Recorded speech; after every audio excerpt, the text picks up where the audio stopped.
ادامه بحث ترانزکشن ها رو داریم، تراکنش ها رو داریم. ما صحبت کردیم که هر تراکنش میشه ردیابی کرد. درسته که محرمانگی این که این تراکنش متعلق به چه کسی هست ممکنه کانفیدنشالیتی. فرض کنید اگر من اینجا فرض کنید من یک پولی رو از زعفرانیه میده به احمدی. چقدر؟ 5 بیت کوین رو 5 بیت کوین رو میدم به احمدی. این زعفرانی یک پابلیک کی داره، اینم یک پابلیک کی داره. در واقع در کیف پول من، در کیف پول یا والت من، در کیف پول من یک پابلیک کی دارم. پابلیک کی من در واقع هشه، مشخص نیستش، و احمدی هم یک پابلیک کی داره. بنابراین این پابلیک کی که یک هش هستش متعلق به احمدیه، ولی محرمانگی این که این متعلق به احمدیه و یک تراکنشی انجام شده اون حفظ میشه. ولی میشه دنبال کرد که این زعفرانیه اگر 5 بیت کوین رو داده به احمدی دوباره استفاده نکنه. این دنباله در صحبت قبلی و ویدیو قبلی، این صحبتی که داشتیم، زنجیره از تراکنش ها و اینکه مشکل دابل اسپندینگ پیش نیاد، دوبار خرج کردن پیش نیاد، این هستش. بنابراین تراکنش ها مشخص هستش و بعدها ما در ویدیوهای بعدی من خواهم گفتش که ماینینگ هستش. در ماینینگ بحث استخراج بیت کوین و ثبت تمام تراکنش هایی که در اون 10 دقیقه در اون پریود و دوره انجام میشه همش ثبت میشه و وقتی که این بلاک میاد اضافه میشه به بلاک های بلاک چین، اون لیجری که در اون بلاک هستش در همه جا میره ثبت میشه.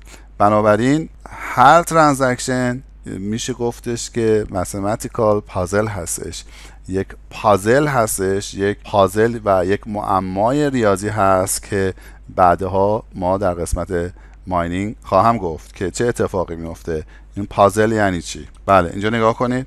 هر ترانزکشنی یک ریفرنس داره که هش شده است. اینجا الان مقادیر و این ترانزکشن ریفرنسش مرجعش هستش که هش هستش. اینا همش مشخص هستش و میشه دنبال کردش که برای یک ترانزکشن چه اتفاقی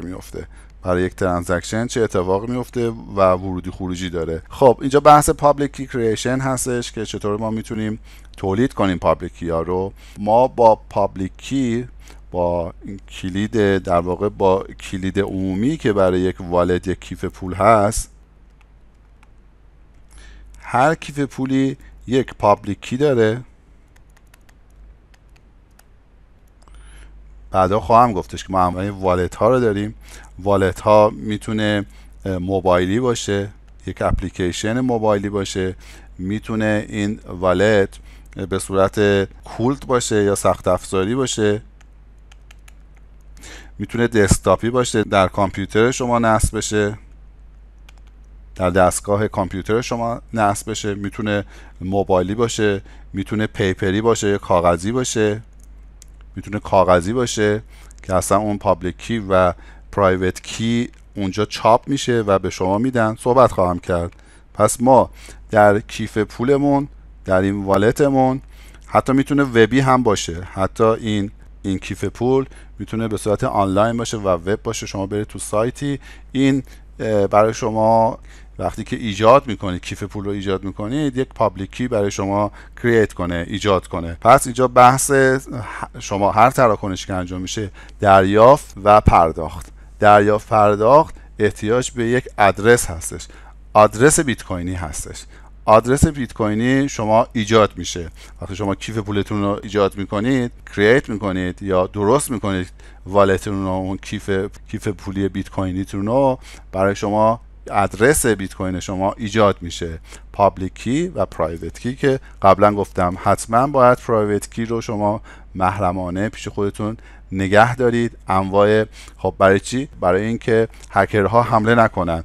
ما اینها پول اینترنتی هست و باید یک حفاظت خاصی باشه و سکیور باشه، امن باشه. اون پرایوت کی که برای هر پابلیک کی، برای هر کیف پول یک پرایوت کی هستش.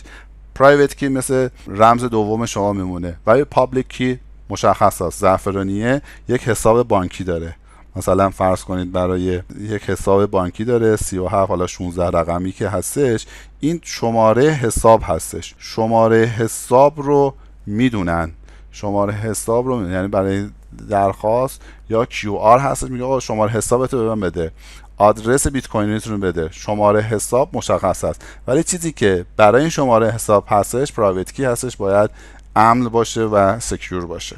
خب شما نگاه میکنید پابلیک کی کریشن که آدرس به صورت اینجوری، آدرس از هر پابلیک کی برای بیت کوین، آدرس بیت کوینی از 26 حرف تا 35 به قول ما کامپیوتری ها میگیم کرکتر، 35 حرف هستش که میتونه عدد باشه و حروف باشه.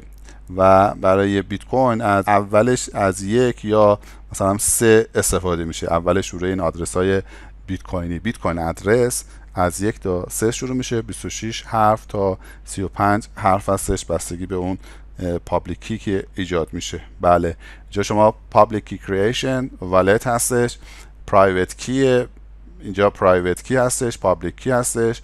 این کلید خصوصی، کلید عمومی هستش که در والت ایجاد میشه. بله ببینید پابلیک کی مثل ایمیل هستش، مثل پست الکترونیکی هستش که میشه ازش ایجاد کردش، انواع مختلفی ایجاد کردش.